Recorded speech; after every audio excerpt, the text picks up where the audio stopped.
So, you've probably heard about Pokemon from somewhere in your life. Whether you were a child, or whether you've been hearing about the comparisons of Pokemon to Palworld and how one is objectively worse than the other, or whatever, or how the Pokemon TCG is dying because of pull rates or blah blah blah, or how Pokemon has bad graphics and we're tired of the gameplay.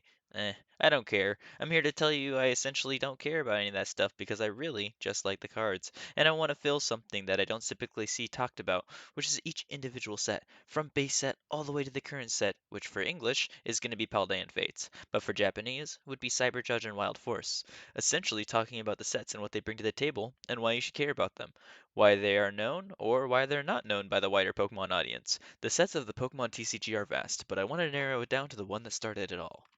Base set. I am almost certain that if you've ever heard of Pokemon in your life, or even if you haven't, almost everyone has seen this card before. This card is the holy grail of the Pokemon TCG. If you own one, you're either an original fan of the series, or you got a lot of cash to fork over to the Pokemon hobby gods. Anyways, aside from the serious possible money investment that this may be, let's just talk about the topic at hand. Our English base set was released in the year 1999 by Wizards of the Coast. This set features 102 cards illustrated by 4 different artists. Going into this review of base set, I actually didn't know there were only 4, as my little brain could only assume that the start of the biggest franchise in the entire world would have more than 4 artists working on it. But I suppose they went with the people who were available, and those 4 people released one of the most influential expansions that any card game has likely ever seen. Let's start with the artist with only 1 card in the set. Tomoaki Imakuni, who illustrated the Porygon in the set. The Porygon in base set may be one of the more basic artworks, but for 1999, I think it works. The simple polygonal design with the simple polygonal backgrounds works for Porygon, as it's essentially supposed to be some sort of computery Pokemon. So I would say that this card does it quite well, but I can see how some people might not like it. Next, let's talk about Keiji Kinabuchi, who illustrated 36 cards for base set. Keiji illustrated and I assume designed all of the energy cards that we see in base set, which includes double colorless, fighting, fire, grass, lightning, and psychic, and water. These cards are iconic at this point. You can't have a base set booster pack without the 2 energies, and these iconic designs have been tweaked and altered over the years, but the basic design of them still stands all these years later, which is a circle logo surrounded by some sort of little white energy.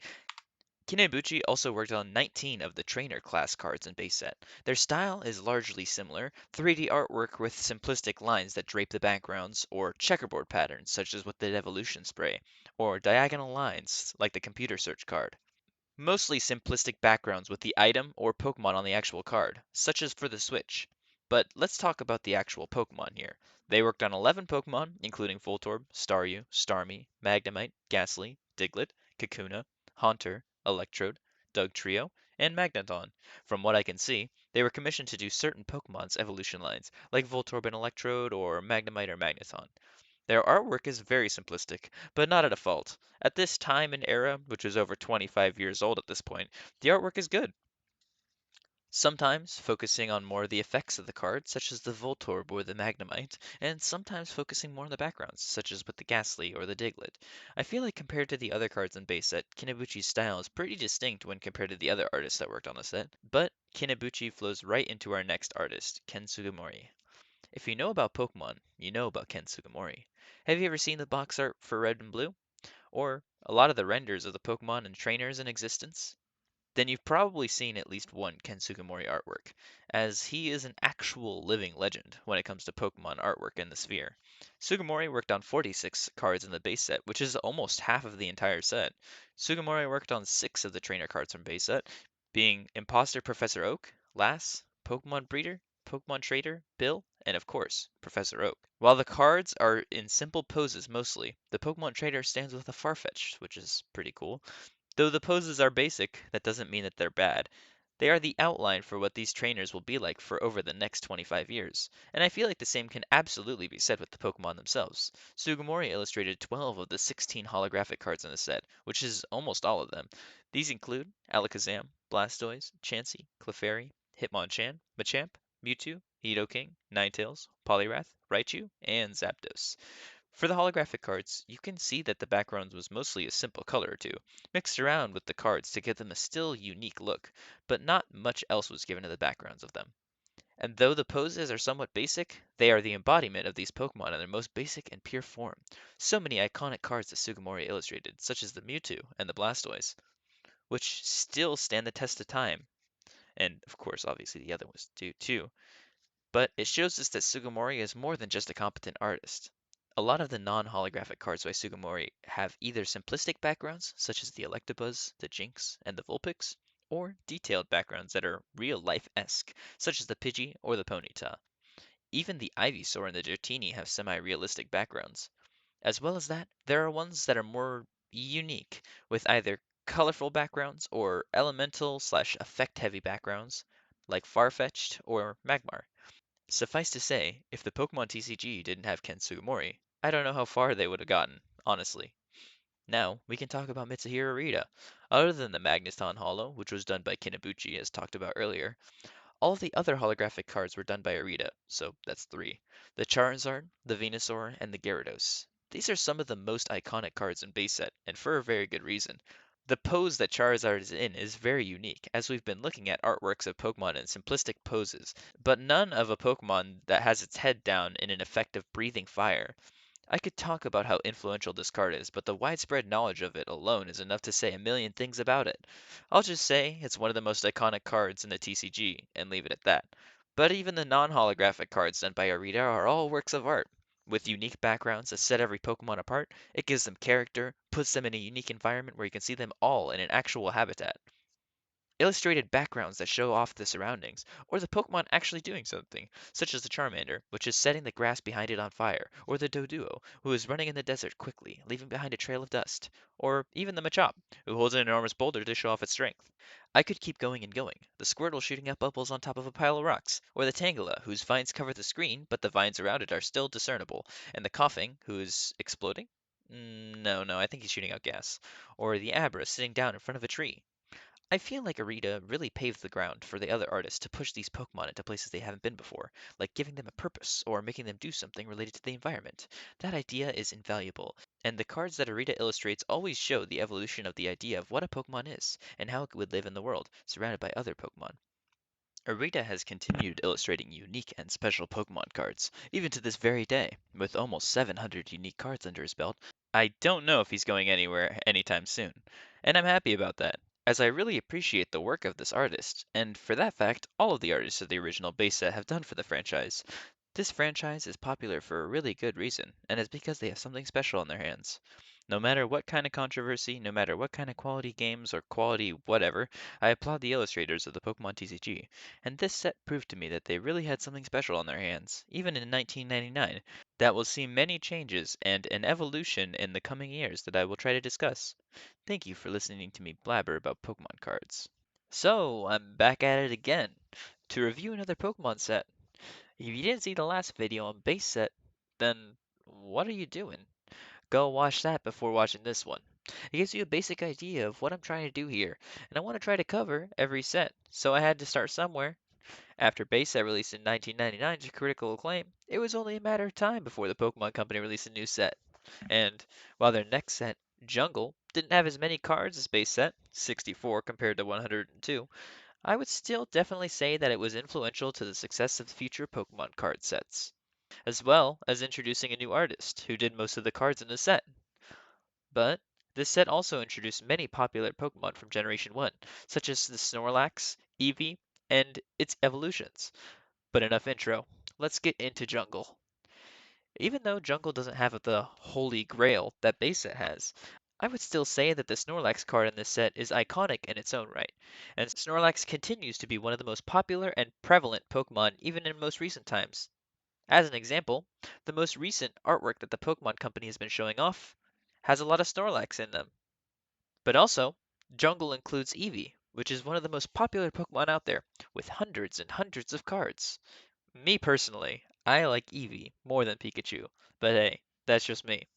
Also, I just realized in the base set video that I didn't mention that the mascot of Pokemon is in the base set, but it's also here in Jungle as well. I expect to see a lot more of him around. Let's just get into the artists though. Keiji Kinabuchi returns once again from the base set.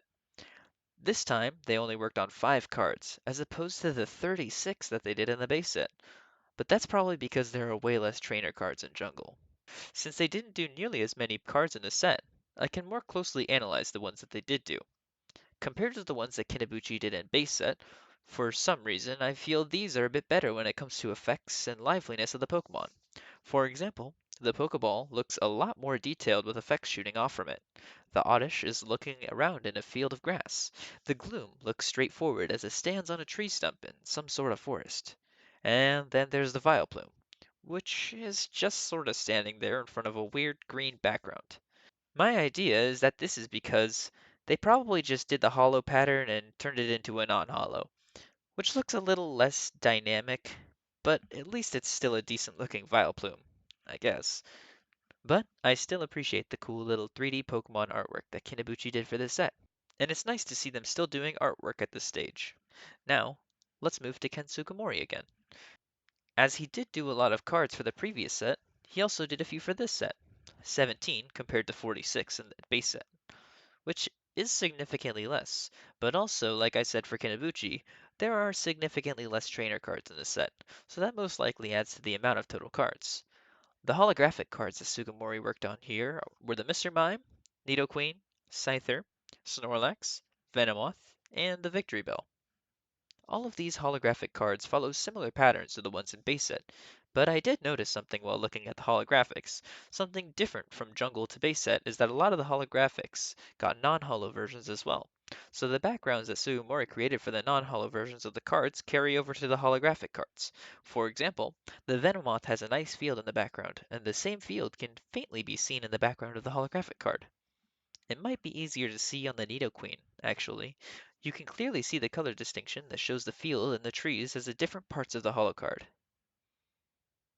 Sugimori's style from base set still converts over to here, having the realistic backgrounds like in the Nidorina and the Victory Bell, and the colorful backgrounds like in the Paris card.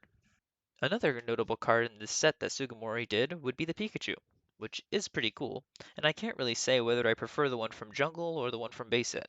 Sugimori continues to prove that the consistent artwork of Pokemon is good, so I suppose I'll move on to the person who worked on the Charizard and base set, Mitsuhiro Rita. While every other one of the previous artists got the amount of cards they made cut by a pretty significant amount, Arita got to do 19 Pokemon, just like in base set. And he also did some of the holos in the set as well. The Clefable, Electrode, Kangaskhan, and the Wigglytuff. It's cool to see that the first Dodrio is also done by the same person who did the first Doduo. But I also really love the Cubone from Jungle, as the atmosphere of the card really radiates an almost lonely but curious feeling for me, with the stars in the background and the Cubone looking up. I also really love the Meowth sitting on a pile of coins looking mischievous. A lot of the Arita cards just exude a lot of personality in the Pokemon that he's portraying. Like, even a Pokemon like Lickitung, who I don't find particularly interesting, can be shown doing something pretty interesting, as it tries to eat some sort of food from a tree. Suffice to say that Arita is still knocking it out of the park this time, creating a slew of interesting cards that exude character and emotion. And finally, we can introduce a new artist to the Pokemon TCG at this time, and their name is Kagemaru Himeno, illustrating a whopping 23 cards for Jungle. That's a little over a third of the set, and they started off strong. I really like how expressive and almost abstract a lot of their cards are. A default Jolteon pose would be it standing straight left to right, but the Jolteon from Jungle by Himeno is coming straight towards the camera. And another example is the Vaporeon, who elegantly stands with its tail waving back and forth. Anyways, Himeno did 5 of the holographic cards in this set, which include, as stated before, the Jolteon and the Vaporeon, but also the Pinsir, Pidgeot, and Flareon. When I see their artwork, it almost feels vintage.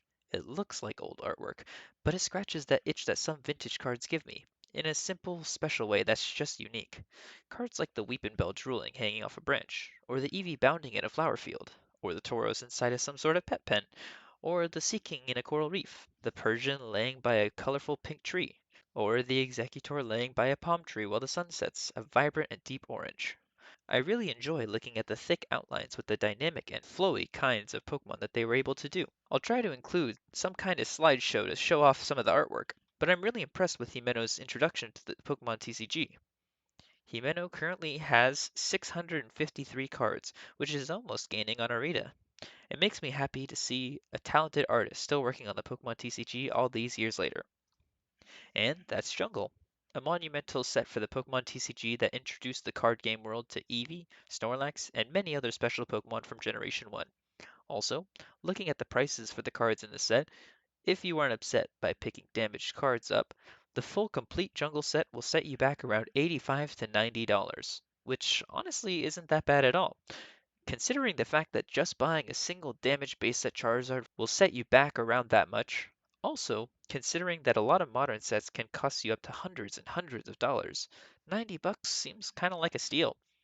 As the second set after the first, Jungle is a really good follow-up that expands the Pokemon TCG a little further into the public ear. Thanks for watching. Also, in case you were wondering, my favorite cards from Jungle are the Cubone and the Jolteon Holo. And since I didn't say ones from base set, I'd say that they'd probably be the Gyarados Holo or the Dragonair. Thanks for watching. All images in this video were provided by Cerebi.net, as well as some of the information regarding the artists. Hello again. Welcome to Fossil. I hope the scene that I've chosen fits the more wild area that we find ourselves in for the Pokemon TCG, as those office spaces were getting a bit stuffy recently. Anyways, Fossil. Right. The topic of the video today. Fossil's the third set released by Wizards of the Coast for the Pokemon TCG in 1999, and is the smallest set thus far, only featuring 62 total cards. This set also features the least amount of holo cards to date, merely 15 compared to the 16 of the other two sets. I know, a massive difference. This set also continues the trend of using the holo cards as non-holo variants, as well as actually having trainer cards, 5 of them, compared to Jungle's merely 1 trainer card. To say that Fossil has desirable cards would be an understatement, as it's the introduction of Dragonite into the Pokemon TCG, which is kind of weird, considering the Dratini and Dragonair were in base set, but the Dragonite is in Fossil. Kinda strange structure if you ask me. Also, one of the holographic cards is a different Magneton, which was already a holo in base set. But hey, at least this one is done by a different artist, right? Ah, I also forgot to mention that Zapdos is a holographic card. Again. And so is Raichu. But at least Moltres and Articuno are here now. Only took them 2 more sets to introduce the other 2 legendary birds. Anyways, let's get into the artists. There's 5 of them this time around, which is the most unique artists in the TCG at this time. That number will of course continue to change a lot over the course of time, where at some point there will be close to 50 artists per set. Probably. But let's stay where we should be. Fossil. This set introduced a new artist to the Pokemon TCG, Miki Tanaka. They illustrated the Slowpoke card. The card shows Slowpoke simply standing in a field with a few clouds in the background.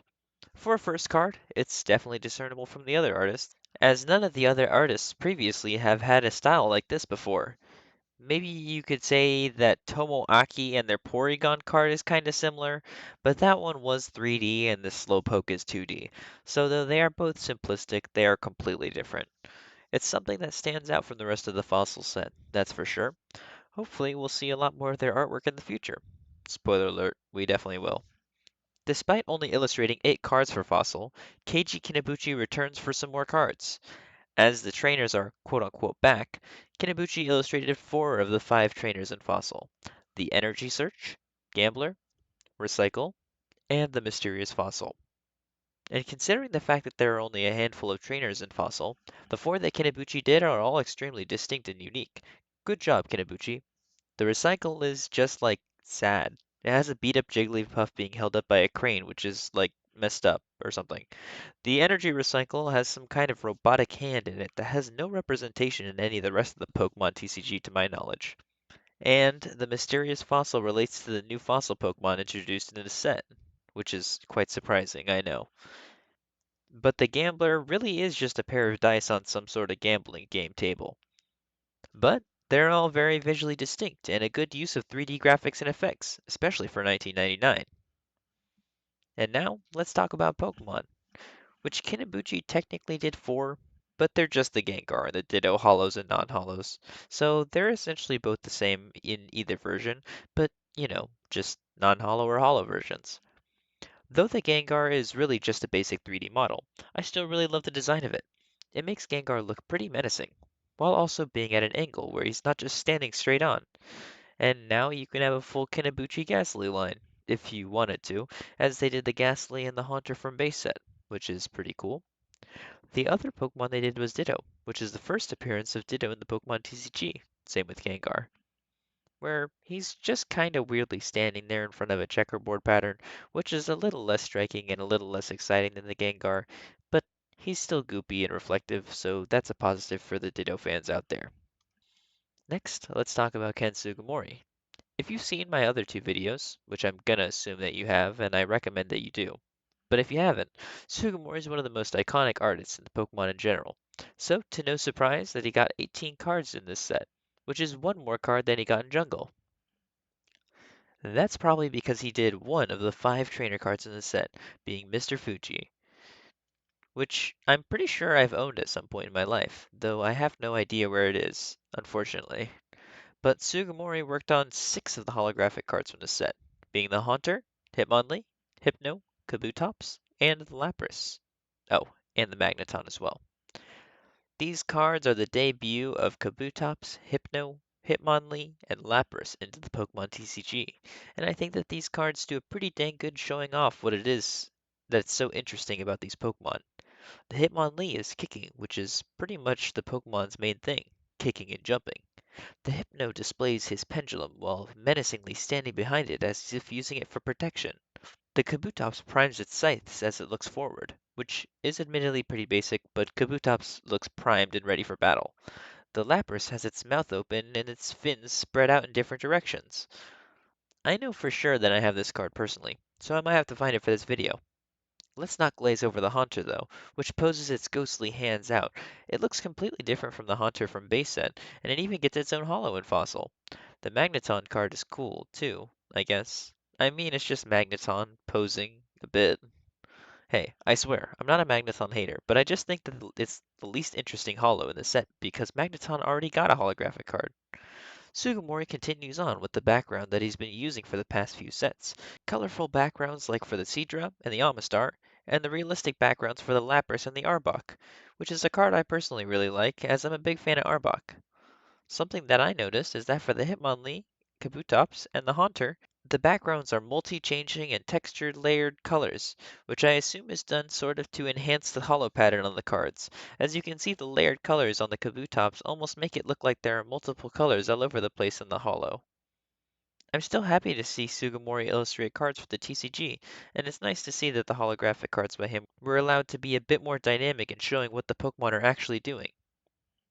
Next, let's go over the cards illustrated by Mitsuhiro Arita, who illustrated 5 of the holographic cards in Fossil, being the Articuno, Moltres, Raichu, Zapdos, and the Muk. This is now the second Raichu Holo and the second Zapdos Holo, both going from Ken Sugimori to Mitsuhiro Arita, and you can tell that they're both very different sets of cards. The Raichu from base almost looks flat compared to the one from Fossil, and for some reason, to me, the tail just seems more flowy in Fossil, and the Zapdos almost looks like a different Pokemon in terms of its shape, as it's so stylistically different from the base set counterpart. It looks more scrunched up and more ready for battle, like it's trying to attack the camera. The Moltres faces up elegantly, with a swirling fiery vortex in the background. The Muk raises its goopy hand with an upset face, and the Raichu cutely stands in a kind of bean-like position while it's raising its arm.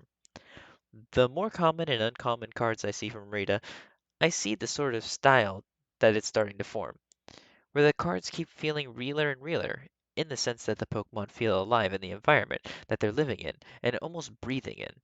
The Grimer is in some sort of waste plant. The Horsey spits out some kind of ink out of its mouth, I'm assuming.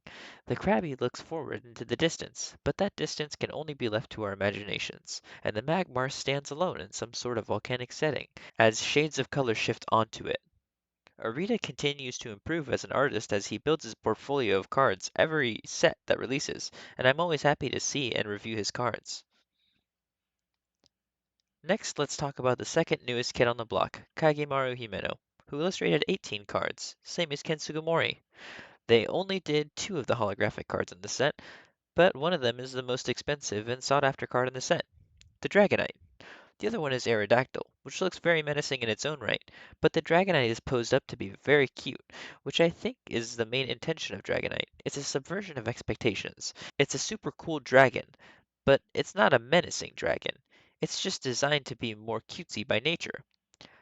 Cards like the Ekans coiling towards the camera, giving it a glare, or the Tentacool shooting out light beams off from its head are super cool. And even a Pokemon like Zubat can be seen flying with its squad of other Zubat.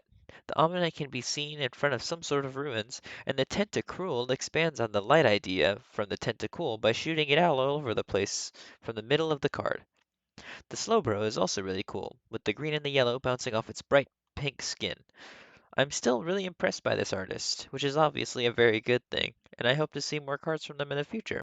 Fossil may be the smallest set so far, but I feel like I had a lot of things to say about it, as it introduced the TCG world to Pokemon like Kabutops, Dragonite, and Gengar. I really personally enjoyed this set a lot, and I feel like out of the three sets, it might be weirdly my favorite, and also it's the cheapest of the three main sets, as after the Dragonite and the Gengar, the rest of the prices sort of totally fall off.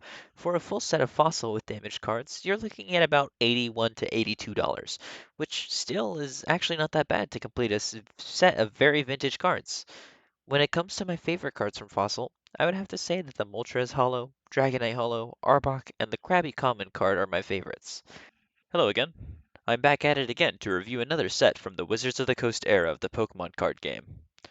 I've changed my location once again, as the overgrown ancient area had gotten a bit too humid for me, so I thought that I'd switch it up to this evil hideout to review our next set, Team Rocket.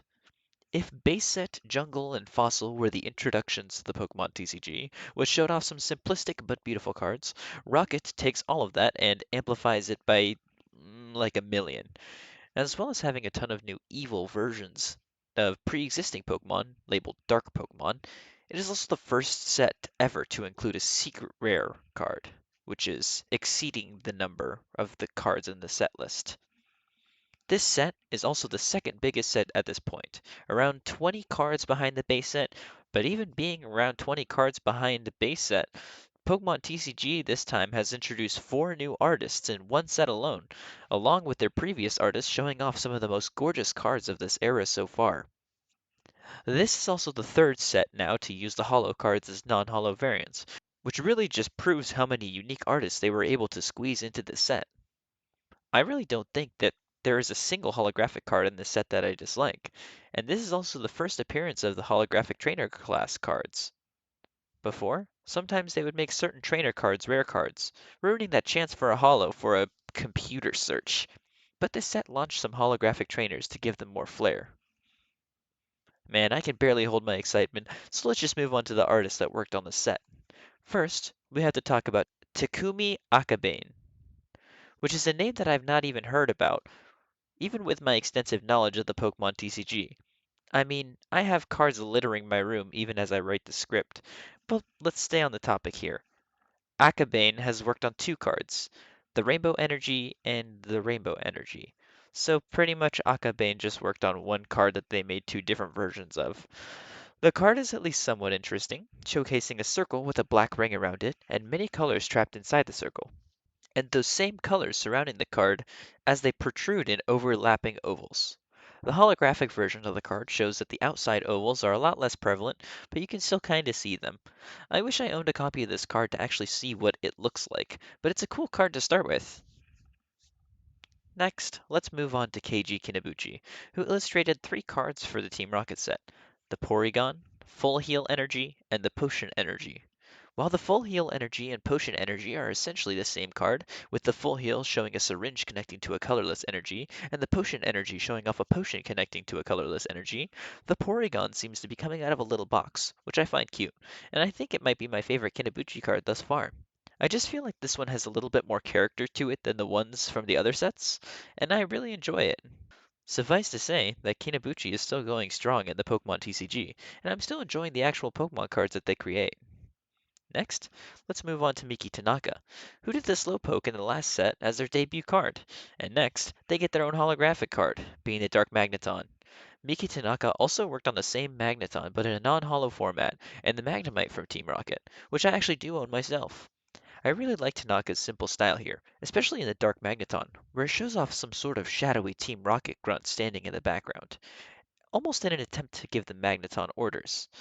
I know that in the previous video, I was sort of ragging on Magneton, but I actually really like this one, as it feels more dynamic and unique than the other two, because it shows Magneton emoting in some form, looking upset. Tanaka has so far proven that a simplistic art style can really hand itself to the Pokemon TCG, and that sometimes less is more. Next, let's talk about a new artist that joined the TCG train this set, and their name is Atsuko Nishida. They illustrated the Eevee, Meowth, Ponyta, and the Rattata, and also the Squirtle for the set. And I feel like their style proves itself quite well. The Pokemon in the foreground are all cutely designed versions of the Pokemon that they're based on. Like the Squirtle especially is very cutesy, but the backgrounds have a lot of circles or particles, like the Rattata has so many circles, and so does the Ponyta, but the Eevee and the Meowth have little yellow particles in the background. Overall, for their debut cards, I think that they did an exceptional job showcasing what makes these cute Pokemon so lovable. After Nishida, I want to talk about Shinichi Yoshida, who worked on 4 cards for the set, including the Dark Weezing holographic and non-holo, the Dark Persian, and the Dark Raticate. While the Persian in Jungle was very cute, the Persian here is quite menacing, standing on all 4 of its legs and snarling its teeth, giving the camera a suspicious glare. And the Raticate just looks super upset, like he's out to get whoever trifles in his path. The Dark Weezing looks derpy in comparison, and the little shoot off of the main Weezing looks quite happy, which is very interesting. But the main head looks huge and intimidating and takes up pretty much the entire card. The backgrounds of the Persian and the Raticate are relatively simple, but they do definitely add to the environment that the cards are attempting to build, for sure. I think that these dark Pokemon show off the scary and spooky undertones that Pokemon could have if wielded by evil trainers. Next, let's dive off the deep end and talk about Sumiyoshi Kizuki, who is yet another new artist introduced in this set, and they were able to work on 9 cards in Team Rocket. Let's talk about the trainers first. The Digger, Nightly Garbage Run, Goop Gas Attack, and the Sleep with an exclamation point card. These are probably the most distinctive trainer cards that we've seen thus far, as the colors are all over the place. The concepts are absolutely wild, and the artist pushes the ideas of what Pokemon can be.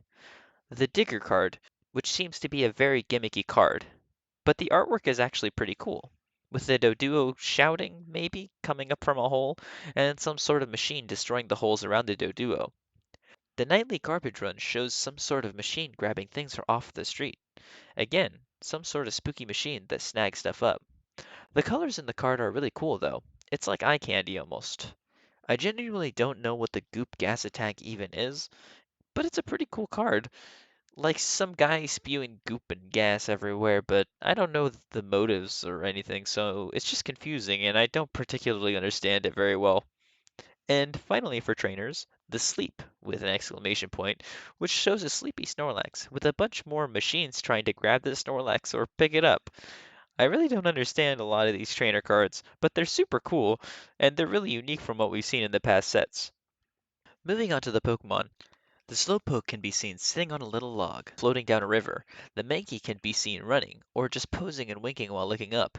The Coughing can be seen floating up, while smokestacks come up from behind it. The Diglett can be seen breaching up from the ground in front of some sort of wacky building, and the Abra is seen sitting on top of a spire of some sort of castle with a town behind it in the background. Kizuki's cards are abstract and kind of absurdist, but they are really enjoyable to look at, with the drastic color shifts and dynamic Pokemon, some with outlines, some without, and some just look kinda normal. Next, let's talk about Ken Sugimori, who illustrated only 14 cards in the set, which I believe is the least that he's illustrated this far. And some of them are even trainers, 6 of them to be exact. Here Comes Team Rocket, Rocket's Sneak Attack, The Boss's Way, and Imposter Oak's Revenge. The Here Comes Team Rocket and Rocket Sneak Attack cards both got holo and non-holo versions, which, like I said earlier, are the first instances of the idea of holo and non-holo trainers, which is pretty darn unique. My personal favorite that Sugimori did in the set is the Imposter Oak's Revenge, as it has Gengar and Coughing mischievously looking down at the camera, which I find super cool.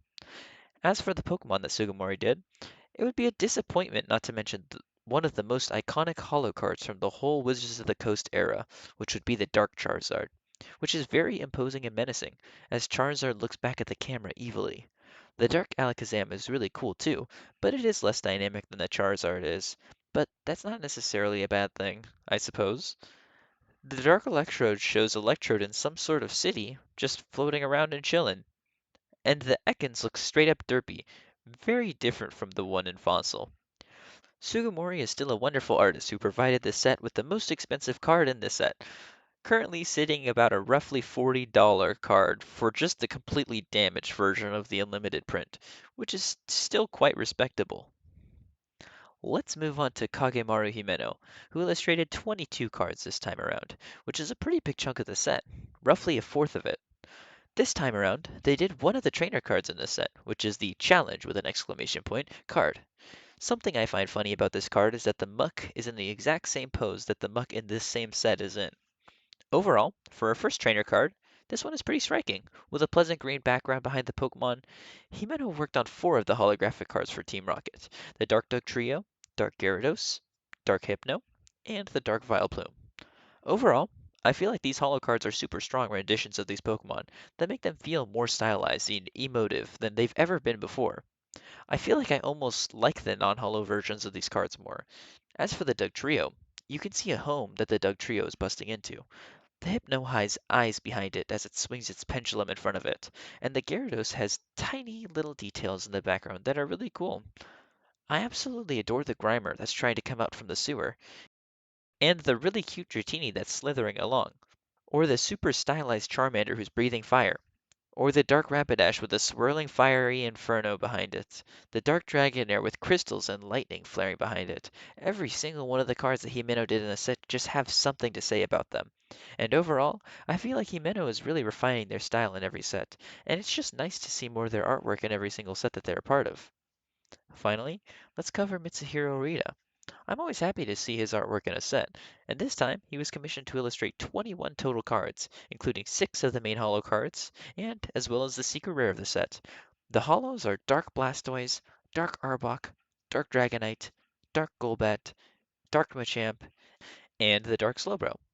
As well as those holo cards, he also illustrated the Dark Raichu secret rare, which is a really awesome looking first secret rare, even compared to the other Raichu card that Arita did.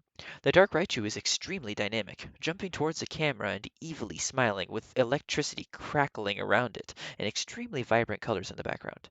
Blues, yellows, reds, greens, and even what seems to be some purple splash onto the background. And there is just so much to look at in this card. As for the holographic cards, Arita is still knocking it out of the park. The Dark Blastoise is absolutely iconic. The pose, the colors, everything is iconic. The Dark Dragonite, also extremely well known and visually stunning, with the pose and the glare. Same with the Arbok, the shadows on the floor and its mouth perfectly in frame. The Golbat is probably the least exciting one, but the background is still swirling and cool. The Dark Machamp is grabbing right at the camera. The Dark Slowbro also has a Team Rocket grunt in the background, which isn't really that visible on the holo, but the Slowbro in and of itself is really awesome. The non-holo cards are also amazing. The Dark Flareon and the fire that surrounds it and engulfs it, the Dark Golduck that splits the water in half with its laser, and the Dark Jolteon perched up onto itself with the shocking fur and the crackling electricity, and even the Dark Vaporeon that swims in the depths of the water. Also, not to mention, the Machoke improves on the original Machop that Arita did, which gives us a full Mitsuhiro Arita Machop line, which is pretty cool. Overall, if Team Rocket could be described in one word, it would be iconic. The set Team Rocket brings so many new artists and completely new ideas, such as secret rares, holographic trainers, and dark Pokemon who are evil versions of regular Pokemon. This set brought so many new ideas to the Pokemon TCG. It brought so many new artists to the Pokemon TCG, and this set is still smaller than the first set released. I would absolutely say that the set is monumental to the success of the Pokemon TCG, as so many of these cards are so well known, even to someone like me. I have random cards from Rocket just because it's such an awesome set with cool Pokemon and even cool trainers. How often can you say that the trainers of a set are a series highlight of it? Anyways, thanks for watching me ramble. If I had to pick a few favorite cards from Rocket, they'd probably be the Dark Jolteon, Dark Gyarados, Dark Dragonair, and the Eevee card. Wow, that last video took a ton out of my system because the editing software that I used kept lagging over and over, and it was really killing me. Anyways, most photos and videos were provided by Cerebi.net, as well as some info about some of the artists. And so, I've returned. That last location and the evil hideout was starting to give me the chills, so I've moved on to somewhere incredible. I've moved on to the gym. Yeah, not like the gym that you were expecting, but hey, it's a gym nonetheless, and I kinda needed to work out, so let's get on with it. Well, after that last video, which is my longest video on the channel so far, I didn't really think that it would get much worse than this, but I still have over 100 sets to cover that just get bigger and bigger. So let's move on to our next challenge, Gym Heroes. This set was the first set to introduce gym leaders Pokemon, like Lieutenant Surge, Brock, and Misty. This set has 6 different artists, and this set is the biggest one so far, featuring 132 cards compared to base set's only 102. This set is really something special, but it's also the most confusing set so far. I like it. Don't get me wrong, but it feels just kind of strange. There's just something about it. And going from Team Rocket to Gym Heroes feels like some sort of a weird transition, but it's definitely not a bad set at all. This set has all completely unique cards. There are no non-holo variants of cards or anything like that. Even cards with the same name have different artwork, such as the 2 Misty cards. This set also has multiple versions of the same Pokemon, such as Brock's Onix, having 2 different artists illustrate the different Onix cards. Let's move on to the artists, and first we'll start off with Shinichi Yoshida, who only illustrated 1 card in this set, being the Rocket Snorlax. I really do like this rendition of Snorlax though, and it's interesting to see more of the kind of quote-unquote Rockets Pokemon. I really love the vibe of this card, as it's sleeping in a room of a house with a bunch of random things sitting around. I can see some soda bottles, some empty cups, and some other eaten food items, most likely from Snorlax itself. Nice to see Yoshida making another card. And like I said with Eradicate and the Persian from Team Rocket, the background is simple, but it really does get the job done. Next, let's move on to Sumiyoshi Kizuki, who only worked on 2 cards for the set, being the Recall and the Tickling Machine. The Tickling Machine looks a lot like some of the other borderless cards that Kizuki worked on in Team Rocket, but the Recall looks like a totally different art style, but it still has the weird absurdist vibe that the other Kizuki cards have. It's still nice to see Kizuki working on cards for the TCG, and I really love the style of weird Pokemon cards that don't look like a lot of other things that we have. Next, let's talk about a new artist, Benimaru Ito, who only illustrated 1 card for the set, being the Brock's Onyx non-holo rare. This card is a 3D graphics card, and that category is usually ruled by one Keiji Kinabuchi. But this Brock's Onyx is a cool card, as it can be seen tunneling through the ground with some sort of crackling green energy behind it. Suffice to say, it's a very unique card that is very different from the other cards in the set, and Ito's first card is pretty cool, if not a little confusing. Next, let's talk about Keiji Kinabuchi, who illustrated 15 cards in this set, including reprints of all of the energy cards from base set. In this set, Kinabuchi worked on only trainer cards, while also introducing a new mainstay mechanic into the TCG, which is stadium cards. The stadiums that Kinabuchi worked on for the set are the Celadon City Gym, Pewter City Gym, Vermilion City Gym, Narrow Gym, the Rockets Training Gym, and the No Removal Gym. The trainer cards that Kinabuchi worked on would be the Energy Flow and the Trash Exchange. The quality cards that Kinabuchi creates using 3D graphics are always pretty impressive, but by far my favorite card that they did for the set would be the Rocket's Training Gym. The fact that there's a Scyther that's trapped behind a door is pretty sick, and I would love to see Kinabuchi do more cards of actual Pokemon looking cool, like the Porygon that they did in Rocket. I'm happy to see Kinabuchi still working on the TCG though, even 5 sets in. Atsuko Nishida is back. They've upgraded their 5 card repertoire from Rocket into 19 new cards for Gym Heroes, and 3 of them are even holographic cards, being the Erica's Clefable, Erica's Dragonair, and the Misty Seadra. These cards are all very in line with the Nishida style that I described in my Rocket video, being cutesy versions of these Pokemon that we have known as either being very basic or very menacing, and turning them into cuter renditions of them. The rest of the cards in the set by Nishida are all also quite well done, and the cards like the Blaine's Growlithe and the Sabrina's Haunter immediately jump out at me as being striking cards with cool designs. I also like the Erica's Weepinbell, with it looking concerned and looking at some sort of pink tree. The Sabrina's Drowsy can be seen making some kind of psychic swirl, and the Bellsprout can be seen smiling, standing in front of some flowers that droop down just like it does. The Lieutenant Surge's Magnemite is really cool, with the smoke cloud around it and it looking backwards towards something behind it. Nishida did a lot of other really cool common/uncommon cards for this set, and it's cool to see the cutesy style representing the gym leader's Pokemon. And now, to move on to the man who did 70% of the set, Ken Sugimori.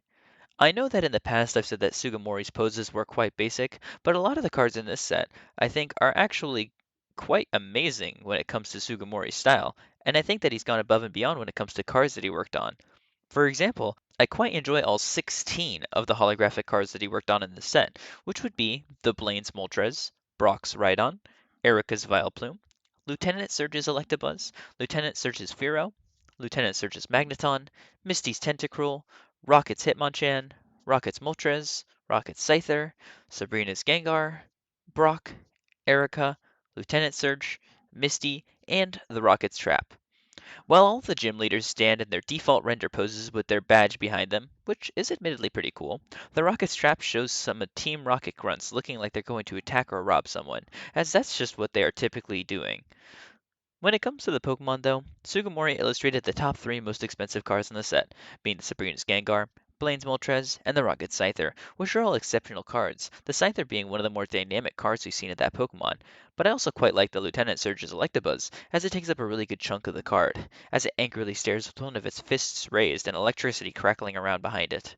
The Rocket's Hitmonchan is also super cool too, as it primes its fists and stands in a battle-ready stance. Sugimori essentially illustrated a whole base set's worth of holo cards, and there are still three more cards that Nishida did for the holos. This set is absolutely massive and has so many cards to enjoy, especially these random rare, common, and uncommons that Sugimori worked on. I can't cover like all of these cards, but I will try to cover the cool ones. I like the Brock Zubat, as it shoots sonic waves out of it with some sort of dreary clouds and a house behind it. I like the Erica's Clefairy, as it can be seen either on the moon or with the moon behind it, which is pretty cool and along with the cute pose that it's in being pretty cool. The Misty's Poliwrath is another awesome one, as it's running down some sort of street, looking like it wants to beat you down into the ground. I like the Sabrina's Venomoth, with the field and all the pollen around it just sitting there funnily. The Misty's Tentacool is cool, as it swims with Misty. The Blaine's Tauros is majestic looking, as it looks straight forward with the sunset behind it and pack of Tauros behind it. The Blaine's Vulpix is holding a Pokeball in its mouth, which I find really cute. And I like the Brock Sandshrew, number 72, as it stands on a cliff with the sun behind it setting in the background. The Lieutenant Surge's Pikachu is cool, as it looks ready for battle, with electricity crackling from the cheeks. Next for Sugimori, let's talk about all those trainers. The Blaine's Quiz, number 1, Brock, Charity, Erica, Lieutenant Surge, Misty, Blaine's Last Resort, Brock's Training Method, Erica's Mates, Erica's Perfume, Good Manners, Lieutenant Surge's Treaty, Minion of Team Rocket, Misty's Wrath, Sabrina's ESP, Blaine's Gamble, Secret Mission, Misty's Duel, and the Sabrina's Glare. Wow, that is a lot of trainer cards to cover for one set, so let me just say my favorites. I like the Misty's Wrath. It stands out the most to me, and you don't usually assume that Misty is a fearsome character, especially with something like Psyduck.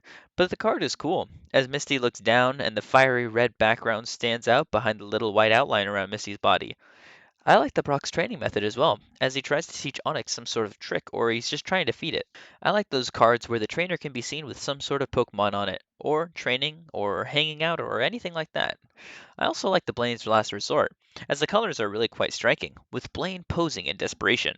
I really like it, and it stands out to me amongst all these other cards. And I also like the Sabrina's ESP, with Sabrina hovering a bunch of Pokédolls and a Pokeball with some kind of warehouse in the background, with light spilling in.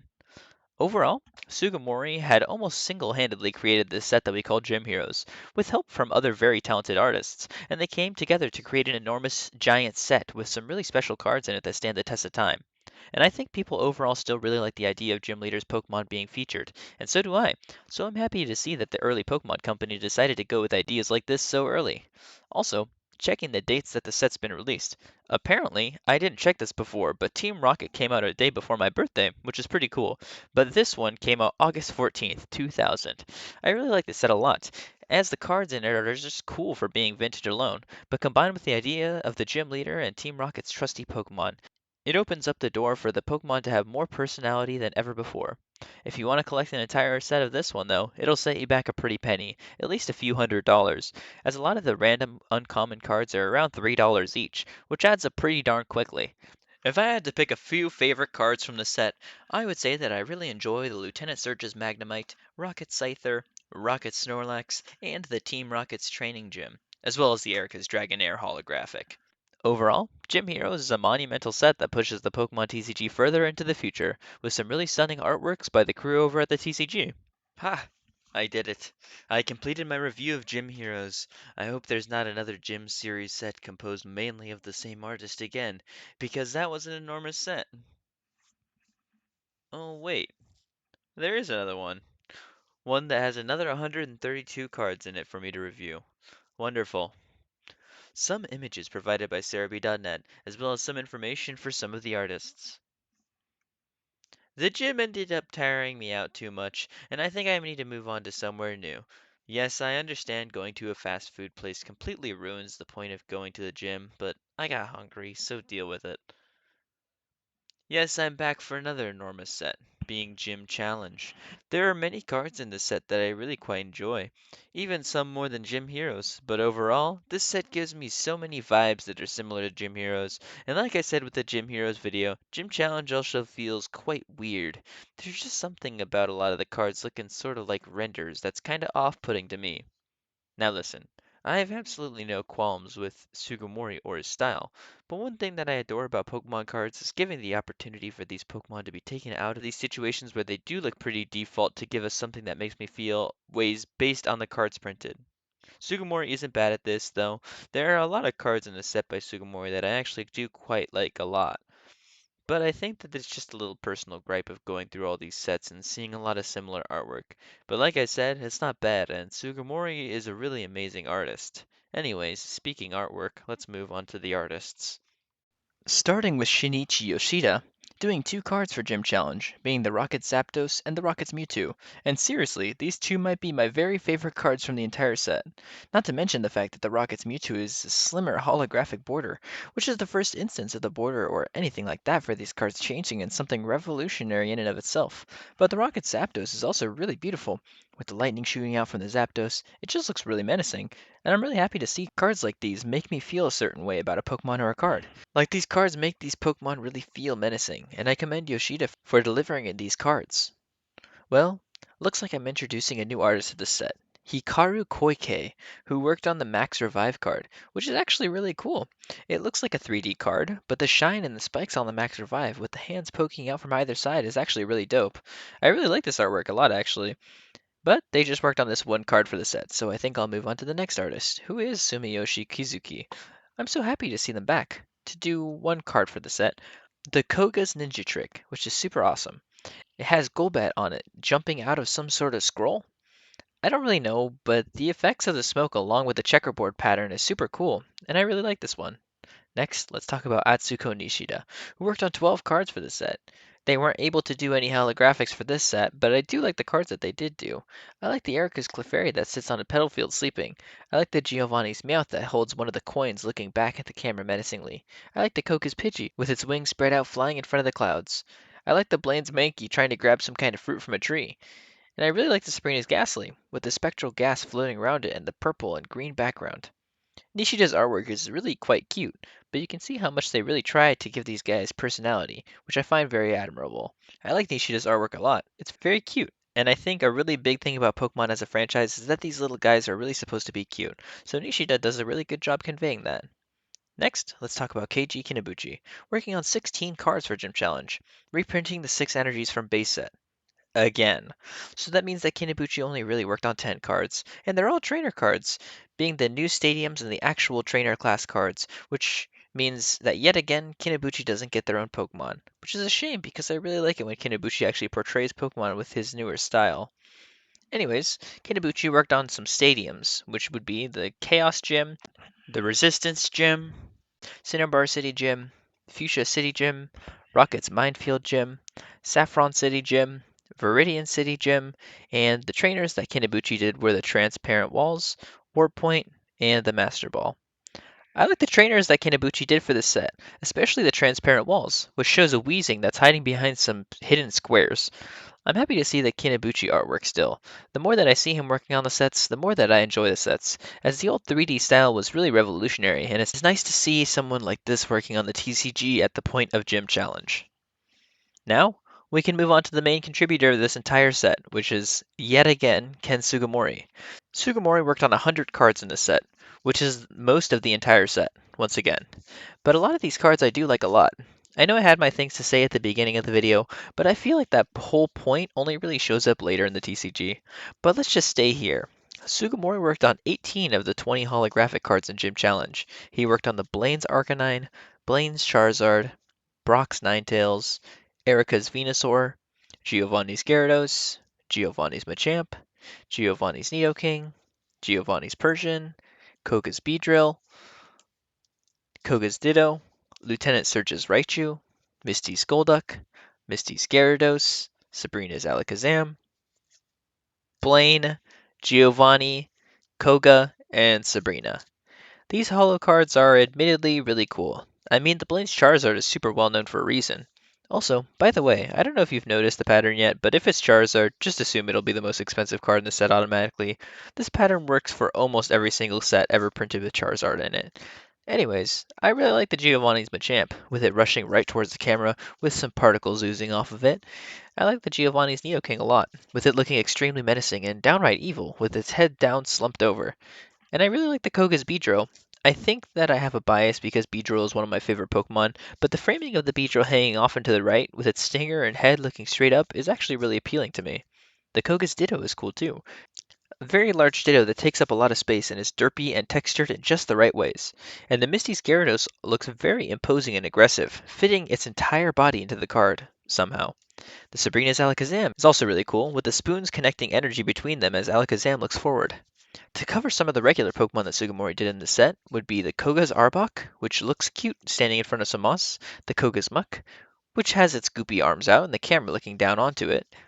My absolute favorite card in the entire set, without question, is definitely the Sabrina's Gengar. I have said in person to others that Gengar has two modes, goofy and downright menacing. And the Sabrina's Gengar is really menacing, with its eyes in different positions and a downright diabolical grin plastered across its face, with the moon behind it, just perfection.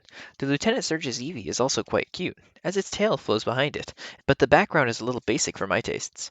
The Sabrina's Haunter is really cool. It looks like Haunter is going out to terrorize people as the bright orange moon is out, and it hovers over a house. The Sabrina's Kadabra is also cool, as it shoots psychic powers out of its hands, blasting towards the camera. I like the Giovanni's Nidoran female, because of the pose that it's in, as you don't usually see Nidoran standing up like that. And I like the Sabrina's Ghastly, which hides behind a wall, staring forward at a shadow that we can barely make out in the corner. I could go over all the trainers for this set, but I just want to highlight the ones that I really like instead, so I can go in more depth with the ones that I actually do like a lot. I like the Erica's Kindness, as you can see how the Growlithe reacts to the decision of Erica helping it by covering it with an umbrella. It looks very thankful. I like the Blaine's Quiz number 3, as it shows us defeated Brock confused, most likely by the questions that Blaine was posing in the Blaine's Quiz number 2 card, which is really funny because the Pokemon on the number 2 card is Onix, but it seems like in the number 3 card, Brock couldn't guess what the Pokemon is, even though it's Brock's own main Pokemon that he uses. I think that's a really funny little story. I also quite like the Sabrina's Psychic Control, which shows Sabrina in the background with psychic effects swirling, and Misty and Psyduck floating around, almost being taken control by Sabrina's spell. It's a pretty cool depiction of quote-unquote psychic control that the card displays. Overall, even though I might have started the video on a somewhat negative note, that kind of note in the script really motivated me to finish writing the script for this video, which caused me to look through all the cards this set has to offer, and has shown me that Gym Challenge is a pivotal part of the Pokemon TCG, and it's the culmination of everything that we've gone from, all the way from base set to now. How much the card game has grown and changed since then, and all the really cool renditions of Pokemon that we have at the Gym Challenge time compared to the base set time. Even the same artist, Ken Sugimori, has grown so much from where he started with base. Compare the Kadabra from base to the Sabrina's Kadabra from this set, and you can really palpably see the difference that the 5 other sets do to an art style. I really do like this set, as it has some really standout Ken Sugimori cards in it, and the other artist assists a lot in aiding the cute or cool Pokemon feel that Etsuko Nishida and Shinichi Yoshida, respectively, or the retro feel of the Keiji Kanebuchi cards. Gym Challenge is a really good set, and I really enjoy a lot of cards in it. If you ever thought about getting every card in this set, it would be very expensive to say the least. The Blaine's Charizard starts at $75, and the Mewtwo at $25, so you're already at $100, even with the first 2 cards in damaged condition. You know what? I'm going to calculate this for the least good quality cards according to TCG Player. And the total is around $400, if not more. This might be the most expensive set so far, but it is absolutely not the most expensive set ever printed. Anyways, my favorite cards are probably the Rocket's Mewtwo, the Erica's Kindness, Giovanni's Meowth, and of course, the Sabrina's Gengar. There's some really cool cards in this set, and I wouldn't want that to go unheard.